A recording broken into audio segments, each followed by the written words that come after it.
Hey guys, Paul from Ashen Phoenix. It is new comic book day for the week of August 18th. We're going to get started right now. This episode brought to you by the comic book store, 30 North Main Street, Glassboro, New Jersey. Maybe you were here last week for free comic book day. It was a lot of fun. We were here, the girls were here, good times. If you like what you see, don't forget to subscribe. Don't forget to turn on the notifications so that way you know when we come here. It's everyone. It's every Wednesday morning, but also we do have some stuff coming out Friday. So check us out. Hey guys, Tim from Capes and Scowls, the comic book store, Team Ashen, several other places I'm sure. It's time to talk about some trades. First up, we got the Fat Cat Collection Volume 2 of What's Michael? I like a book that's a question, Paul. What's Michael? He's an anime cat. He has fun adventures. It's very wholesome and great. That's what Michael is. Next up, I've got XMen Volume 1, the classic stuff.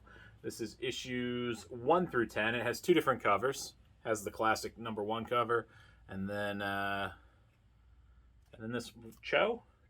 Which Cho? Which Cho is this? Right, Cho? I forget. You guys tell me in the comments because I can't think right now. I'm tired.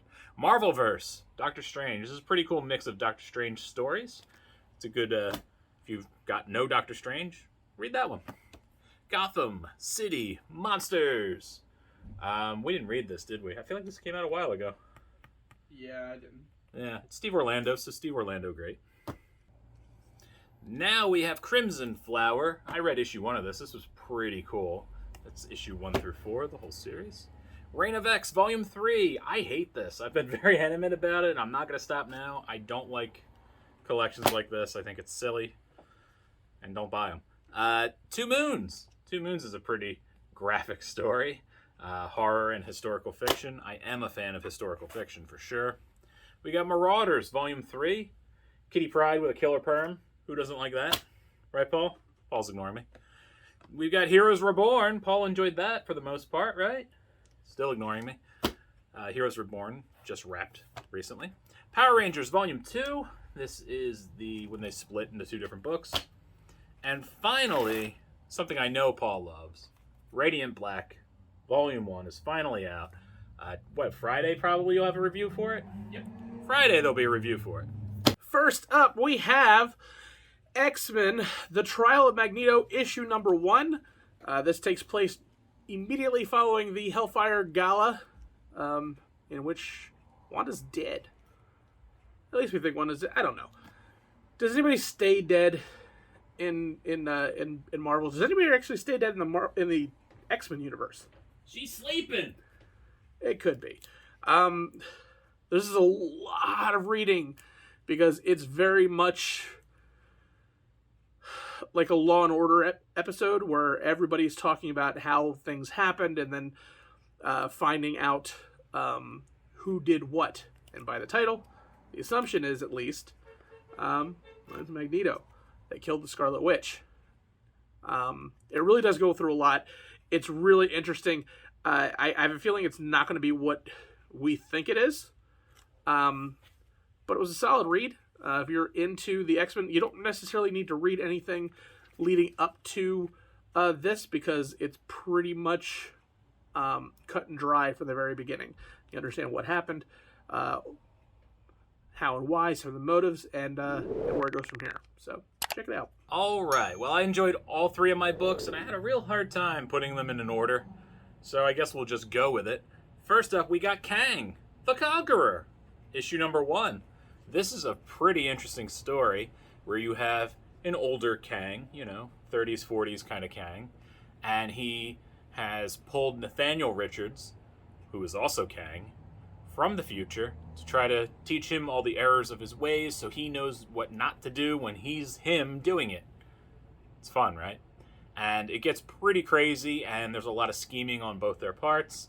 Some cool references to things of the past. I really love how they really dug into the history of Kang, which is what you should do, and just where his successes were, where he had failures, what were one of the few things that were just glaringly bothered him, because he's almost robotic in a way, because he eliminates, every time he does something wrong, he goes back into the past and fixes it, more or less. If you know nothing about Kang, this might be a little confusing, but I think this is one of the better ways to just kind of say, hey, look, Kang's a little difficult to understand. There's a lot that has happened. It's going to give you all the keywords, and you can figure it out from there. I enjoyed it. I enjoyed it a bunch. Next up, we have Batman Catwoman issue number 6. I forgot this was even a thing. Was it late? Was it late? I feel like it was late, but I don't know. It feels very late. But this is the midway point of this series. It's really interesting to see. I've always loved the storytelling of this, basically selling 3 storylines towards the earlier part of Bat and Cat's relationship, a situation in the present where they're fighting against the Phantasm, and then the future after Batman has died. And the interactions in this book are fantastic. Obviously, this is not a book to jump into at the very beginning, or in this issue. You should definitely jump in the beginning. But it shouldn't be too hard to track down the issues. This has been a great series. Tom King does an amazing job writing these stories that really do flesh out a lot of the characters. And particularly this issue, the character interactions between Selina and Helena were awesome. So definitely check this out. All right, next up, Paul, you ready for this? It's Moon Knight. Moon Knight's not my pick of the week. What? I know. I'm very confused. I know, it's terrifying, isn't it? It is. No, this Moon Knight book is awesome. There's, let's not be crazy. I think all 3 of these books are really awesome. And like I said, I had a hard time picking the order. This book, pretty cool. It has to do more with the Midnight Mission and this weird kind of story that we're going with Moon Knight. And I like it. I really do. Some weird, very weird stuff happens in this one. You get a peek inside Moon Knight's mind and kind of where he is after the events that have happened in Avengers. So it's not super clear what is up with Moon Knight per se, but he seems super powerful. There is still a villain in the shadows, and I cannot wait for that throwdown to happen, and that should be pretty good. It's just a pretty unique take on Moon Knight and a cool place to take him, to do something new with him, and still be pretty good with all the old stuff as well. I enjoyed this book a bunch.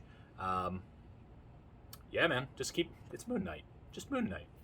Moon Knight is the correct answer, always. Next up, we have Nocterra, issue number 6. This is the end of the arc.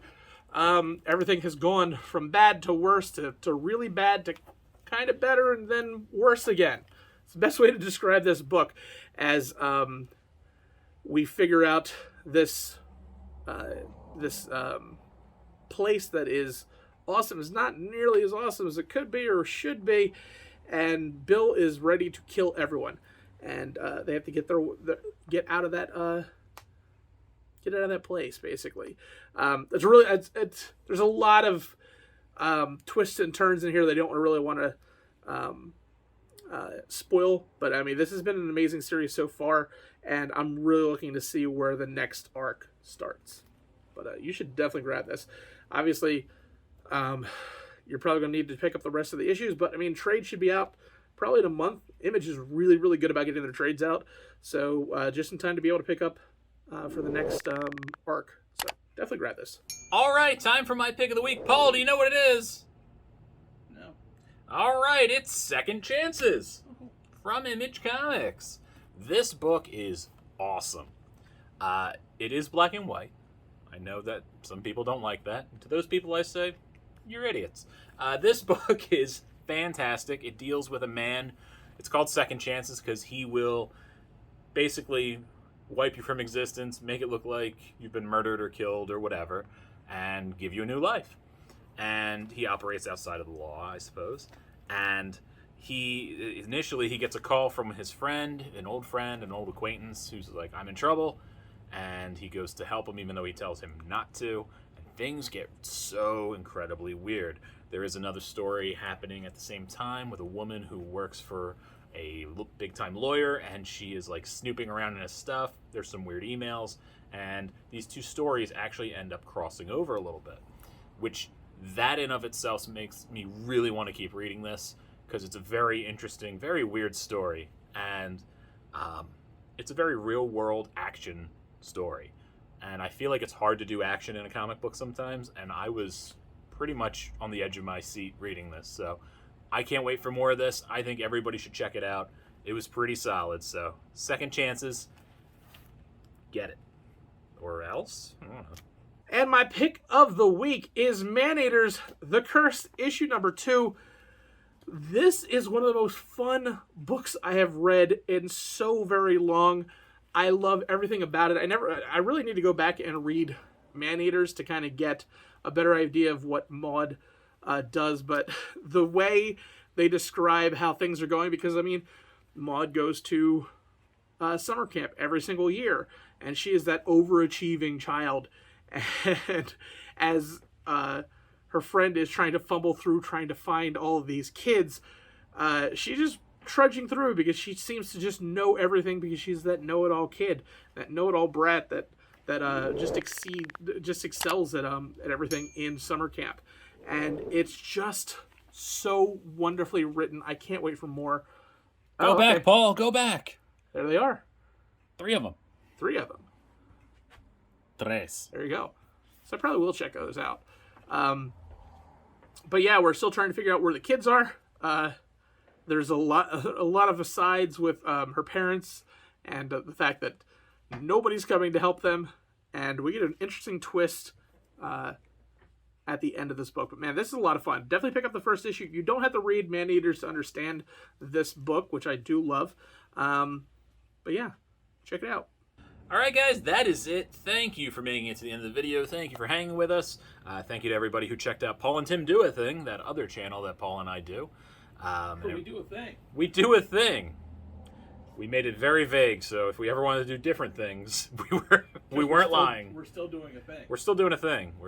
We love things. Anyways, thank you for checking that out. If you haven't, you still can.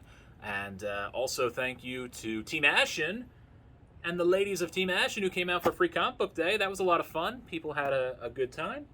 And a lot of pictures. You know, I had a good time. I mean, I was stuck behind the register wringing all your pleasant faces out. But I would have had fun if I wasn't tied to the register. Oh, God, it was sad for me. No, it was fine. And that's it. That's really it. You know, Paul's on Twitch occasionally. Usual stuff. Paul, did you hear? He's occasionally on Twitch. Did you see the character they added to Dead by Daylight? Yes. Pinhead. I know. Oh, I was pumped. I saw some stills and stuff. You should see the mechanics. Like yeah, he's just ripping people with chains and stuff, right? Looks really cool. Yeah, so good. I love Hellraiser. What a great... It's just weird BDSM monsters. I mean, that was like the original title was something like that. Anyways, that's it. We're not here to talk about that, I suppose. And we'll see you next week. Let us know in the comments below if you read any of these books and you agree or disagree with us. That way we know that you're wrong. Or let us know if you went and saw us do a thing. Yeah, let us know if you saw us do a thing. That'd be cool, too. Okay, bye.